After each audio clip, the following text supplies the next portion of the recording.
Welcome to Raw Talk. I had a lot of fun with this one.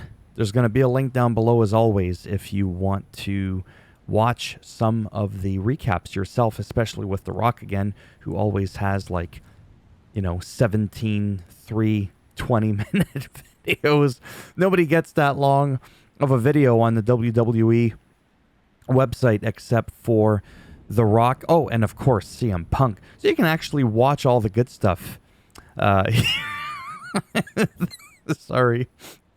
Cut to a break. Oh, man, that was good. This was, oh boy, this was something special. So I wasn't expecting this.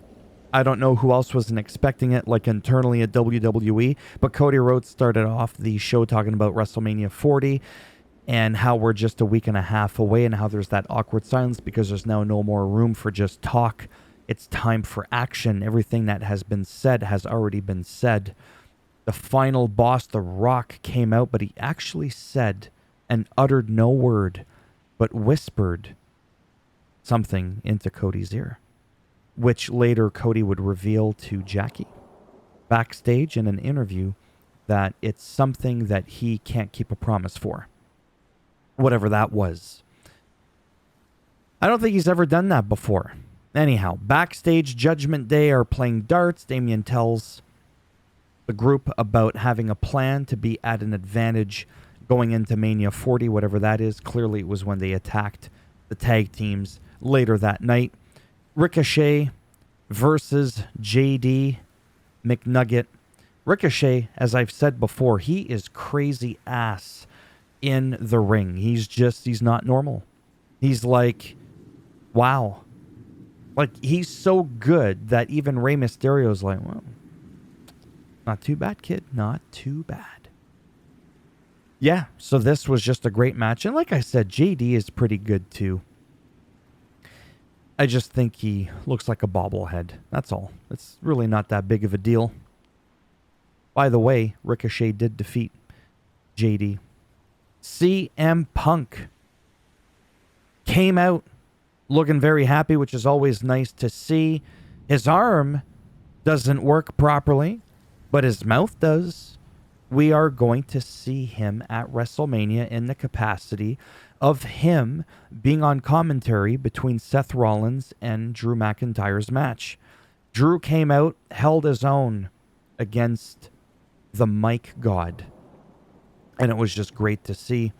Seth also came out as well and said, look, I don't care if you're the referee, which would have been cool. And they're like, oh, that's his counting arm. Then he gets down, starts tapping with his other arm. It would be really neat to see. So he's going to join Pat McAfee and Michael Cole and said, give them a round of applause. I just really like CM Punk. I'm a huge Punk fan. Like, it's just not even normal. I love the guy. Another great vignette promo of Shinsuke Nakamura on Jey Uso. Candice LeRae versus Ivy Niles. This was a shitty match because it just ended so quickly. And for a while there, Indy Hartwell was on the outside, and she's kind of scoping out Ivy Niles when she was thrown out of the ring, which is when Candice LeRae faked her shin knee injury. And it made me think, is Indy Hartwell going to attack Ivy Niles? Because that would be some heel shit. And then well, you saw it. Hopefully you did, because you don't want to just hear the recap from me. This is just to see my reaction, because people care. When Ivy, sorry, I had to think for a second there, ADHD brain.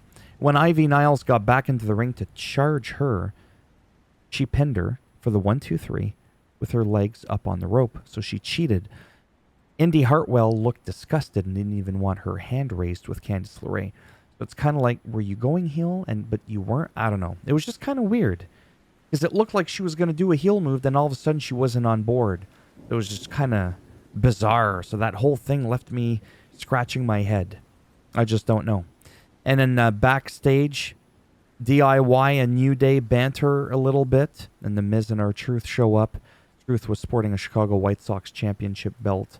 I love R-Truth. As I said, I never, ever tire from from his antics. And, oh boy. So then we had DIY versus the New Day, and it ended in a no contest with Judgment Day attack. And then they started cleaning out house. And eventually it led to R-Truth, who's like, I'm on commentary, I'm not fighting. Cut to a commercial break. It's just the look on his face. And them trying so hard not to laugh, like you gotta stay in character, like this ain't funny. I couldn't do it. Really, really couldn't do it. This is a good match, though. This was a really good match. This I really enjoyed. So Andrade, well, first we'll get to that in a moment. Really quick, because I'm jumping ahead of myself here. Backstage, Jackie wonders what The Rock told Cody, and Cody says, I can't share. Oh, I've already told you that. It's a promise he can't keep. I still wonder what he said. Then backstage, there was a slight interview with Gunther, about Sami Zayn again. Gunther, really good on the microphone. We had Andrade, helps if I can say his name properly, versus Giovanni. It was supposed to be Ivar, but he's not medically cleared. I guess there was an injury. Not too sure exactly what happened. Andrade picks up the victory. Again, Gio was out alone with no Imperium. Ludwig Kaiserbun was nowhere to be found at all. Like he wasn't there. I really, really keep going on about it, and I am going to keep going on about it because it's very, very interesting. Like, even to show support, even if you're not going to interfere in the match, the fact that these people in Imperium do their thing on their own and they don't cheat their way is just awesome. I just absolutely love it. Rhea Ripley came out talking about wanting more attention from Becky. Dom went to speak, but Becky came out. It was a weird promo, and I'll explain why really quick. Becky really got offended. I get it's scripted. I'm just saying, regardless, in character or not, okay, in character or not, Becky Lynch got offended by Rhea saying, you're going to be done, and your daughter's going to watch me at home. She's going to call me mommy, because get it? Haha, mommy. She got so fat. My father didn't get to meet his granddad. It's like, whoa, calm down. It just kind of escalated and went somewhere really weird. In my opinion, like that went way over my head. I did not understand that at all. Good pep chat from Chad Gable and Sami Zayn before his match against Bronson Reed versus Sami Zayn, that is. Bronson Reed, now Big Bronson Reed. I remember when it was just Bronson Reed, then they pushed the Big Bronson Reed. And all I could think about was back in the day when they were trying to get rid of multiple names for a lot of people. So like Antonio Cesaro was just Cesaro. A few other people that I can't really think off the top of my head, but Cesaro was a really good example of that. And now we've got Bronson Reed. Well, actually, there used to be Theory. Remember Austin Theory? Then they changed his name to Theory, then back to Austin Theory. Hey, cow. I just find that interesting. So with Bronson Reed's got two names, so now it's like, let's add another name. Whatever. Making a big deal out of it, but these are the details that I sometimes pick up and I get confused on. By the way, it was a great match, but with some distraction from Gunther coming out.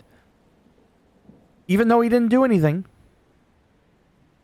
He lost the match. It was a bloody match, literally.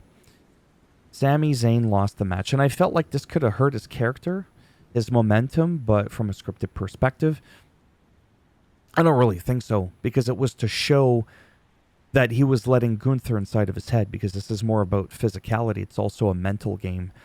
And backstage, Jey Uso cut a very, very quick promo, and then Solo and Sikoa showed up. But they walked away. There was no drama. There was no attacking or nothing like that. And Jey Uso defeated Shinsuke Nakamura, which was a great match. And somehow I forgot to mention it. No. Wait. Jimmy and Solo came out. Oh, right. And then later, it's a good thing I wrote my notes down. And then Jay and Solo did come out. But then Seth also came out. Cody also came out. And then The Rock came out and took Cody out in a vicious, vicious beatdown and said, and I quote, word for word, this is what happens when you fuck with the final boss. CM Punk dropping bitch ass and dipshits. And then Drew reminding him, PG, brother. It's like, no, bitch, it's over. None of that PG shit. I hate the PG crap. I'm not saying it has to be overlaced with profanity, but a little word here and there, it's like, oh, wow. It just makes it, right?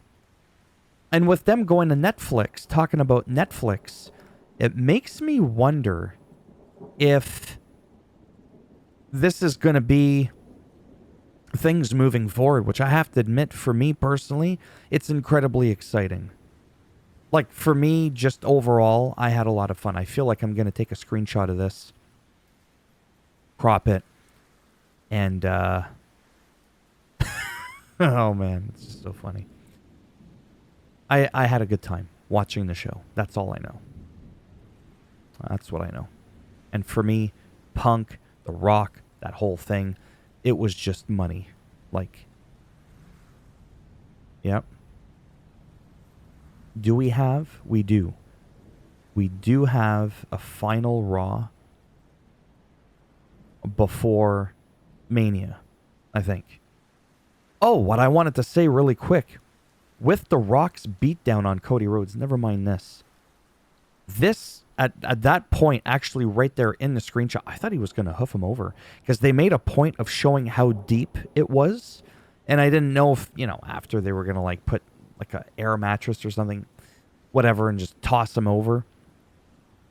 I thought they were really going to do it. But with this segment, this really showed me that maybe I was wrong about thinking that there could be a swerve, unless they're going to the extreme, unless Cody's like, I had to sacrifice and make it believable that The Rock was 100% on board with Roman so that he never doubted his loyalty, kind of thing. If the end result was to make sure that the story was finished, this was the sacrifice that had to be made. Could that be something? Or is this like too far of a sacrifice? I don't know. I'm still torn, but I am thinking it's less of a swerve now because of that beatdown. But maybe that's what you want you to think, because we've been vocal talking about it, right? Only time will tell. I'm still like, oh wow, what's going to happen? And I'm sure many of you, especially if you made it this far into the video, are probably thinking the same thing. So let me know down below, because I care. And the ulterior motive, because it helps with the algorithm. Any type of commenting, thumbs up on the video if you did like it. All those things help to push this video so that 20 people can see it instead of 10. So go ahead and do that if you want. But if you didn't like the video, go ahead and give it a thumbs down. I'll bend it in half, twist it. And as always, it's the solo Sakoan spike in the rectum. Or as The Rock would say in the candy ass, 'cause he's got an ass candy fetish. There's no doubt about it. Always talking about lubing things and sticking things in sideways. It's just, I think after a while when it gets loose up there, you have to go in sideways to feel a bit of friction. And that's why my comedic career never took off. We're just going to end it there because that was cringy, but that was the whole point. Take care. Maybe I'll see some of you in the next one. Bye for now.